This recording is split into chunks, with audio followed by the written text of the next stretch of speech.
Welcome back to Project Taqif. Today we are starting our next chapter in the UPSC Geography series, Chapter 2, Origin and Evolution of the Earth. Do you remember the nursery rhyme, Twinkle, Twinkle, Little Star?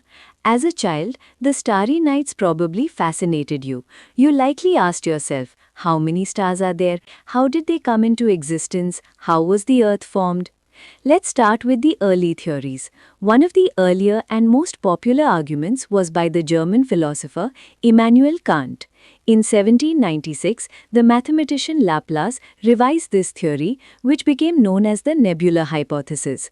This hypothesis considered that the planets were formed out of a cloud of material associated with a youthful sun, which was slowly rotating. Later in 1900, Chamberlain and Moulton offered a different view. They proposed that a wandering star approached the sun. As a result, a cigar-shaped extension of material was separated from the solar surface. As the passing star moved away, this separated material continued to revolve around the sun and slowly condensed into planets. This theory was later supported by Sir James Jeans and Sir Harold Jeffreys. At a later date, these arguments evolved into the binary theories, which considered that a companion star actually coexisted with the sun. However, in 1950, Otto Schmidt in Russia and Carl Weizsäcker in Germany revised the original nebula hypothesis, though slightly differently. They believed the sun was surrounded by a solar nebula composed mostly of hydrogen and helium, along with dust. Friction and collision of particles led to the formation of a disk-shaped cloud, and planets formed through the process of accretion. Eventually, scientists moved past just the origin of the Earth and planets to the origin of the universe itself. The most accepted argument today is the Big Bang theory, also known as the expanding universe hypothesis. In 1920, Edwin Hubble provided evidence that the universe is expanding. As time passes, galaxies move further apart. You can visualize this with a balloon. If you mark points on a balloon to represent galaxies and inflate it, the points move away from each other as the balloon expands. However, scientists note a limitation here. While the distances between the points increase on a balloon, the points themselves also expand. This is not strictly true for galaxies. The observations support the expansion of space between galaxies, not the expansion of the galaxies themselves. The Big Bang theory posits three stages. 1. The singularity.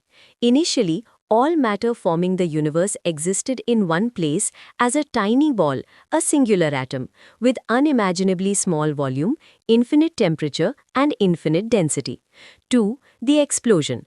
About 13.7 billion years ago, this tiny ball exploded violently. This led to a huge expansion. The expansion continues to this day. There was rapid expansion within fractions of a second after the bang, followed by a slower expansion.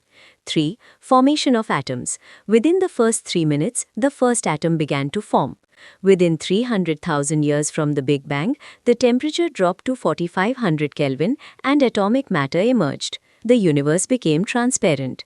The distribution of matter and energy was not even in the early universe. These initial density differences gave rise to differences in gravitational forces, causing matter to get drawn together. These bases form the galaxies. A galaxy contains a huge number of stars. Galaxies spread over vast distances measured in light years. A galaxy starts by accumulating hydrogen gas in the form of a very large cloud called a nebula. Eventually, growing nebula develops localized clumps of gas. These clumps continue to grow into even denser gaseous bodies, giving rise to the formation of stars. This star formation is believed to have taken place some 5 to 6 billion years ago. A quick note on measurement. A light year is a measure of distance, not time. Light travels at a speed of 300,000 kilometers per second. Therefore, a light year, the distance light travels in 1 year, is equal to 9.461 into 10 to the power 12 kilometers. The mean distance between the Sun and the Earth is 149,598,000 kilometers. In terms of light years, light from the Sun takes about 8.311 minutes to reach us. Stage 1. The stars are localized lumps of gas within a nebula. Gravitational force within these lumps creates a core, and a huge rotating disk of gas and dust develops around the gas core. Stage 2. The gas cloud condenses, and the matter around the core develops into small rounded objects. Through cohesion, these develop into planetesimals. Larger bodies start forming by collision, and gravitational attraction causes the material to stick together. Stage 3. These large number of small planetesimals accrete or join together to form fewer larger bodies. These are what we call planets. Our solar system consists of the Sun, the star, 8 planets, 63 moons, millions of smaller bodies like asteroids and comets, and huge quantities of dust grains and gases. The nebula from which our solar system evolved collapsed around 5 to 5.6 billion years ago, and the planets were formed about 4.6 billion years ago. We divide our planets into two groups. 1. Terrestrial planets, Mercury, Venus, Earth, and Mars. They are called terrestrial because they are Earth-like, made of rock and metals, with relatively high densities. They are located between the Sun and the asteroid belt. 2. Jovian planets, Jupiter, Saturn, Uranus, and Neptune. These are called gas giants. They have thick atmospheres, mostly of helium and hydrogen. Why this difference? The terrestrial planets formed close to the Sun, where it was too warm for gases to condense to solid particles. The solar wind was most intense near the Sun, blowing away lots of gas and dust from the terrestrial planets. The terrestrial planets are smaller, and their lower gravity could not hold the escaping gases. We must also mention the Moon, the only natural satellite of the Earth. Early theories, like that of Sir George Darwin in 1838, suggested the Earth and Moon formed from a single rotating dumbbell-shaped body. He believed the Moon separated from what is now the Pacific Ocean. However, the present scientific belief is the giant impact or the Big Splat theory. It suggests a body roughly 1 to 3 times the size of Mars collided with the Earth shortly after it formed. A large part of the Earth was blasted into space, which eventually orbited the Earth and formed the Moon about 4.44 billion years ago. Initially, the Earth was a barren, rocky and hot object with a thin atmosphere of hydrogen and helium. How did it become the beautiful blue planet we know today, with ample water and an atmosphere conducive to life? The Earth has a layered structure. From the surface to the center, the density of materials increases. This happened through a process called differentiation.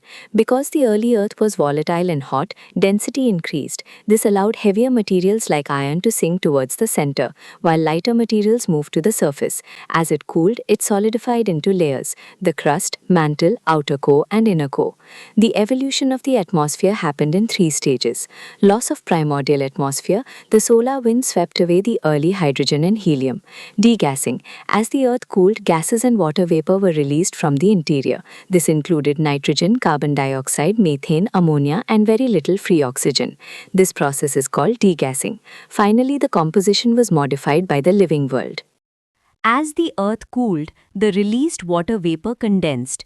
The carbon dioxide in the atmosphere dissolved in rainwater, further lowering temperatures and causing more condensation and rain. This rainwater collected in depressions to give rise to oceans. The oceans formed within 500 million years from the formation of the Earth. Life began to evolve around 3,800 million years ago. Eventually, through photosynthesis, oceans became saturated with oxygen, and oxygen began to flood the atmosphere about 2,000 million years ago. The last phase in the evolution of the Earth relates to the origin and evolution of life. Modern scientists refer to the origin of life as a kind of chemical reaction which first generated complex organic molecules and assembled them. The record of life clearly shows that the first non-cellular forms of life appeared 3 billion years ago. These were likely giant molecules: RNA, protein, polysaccharides.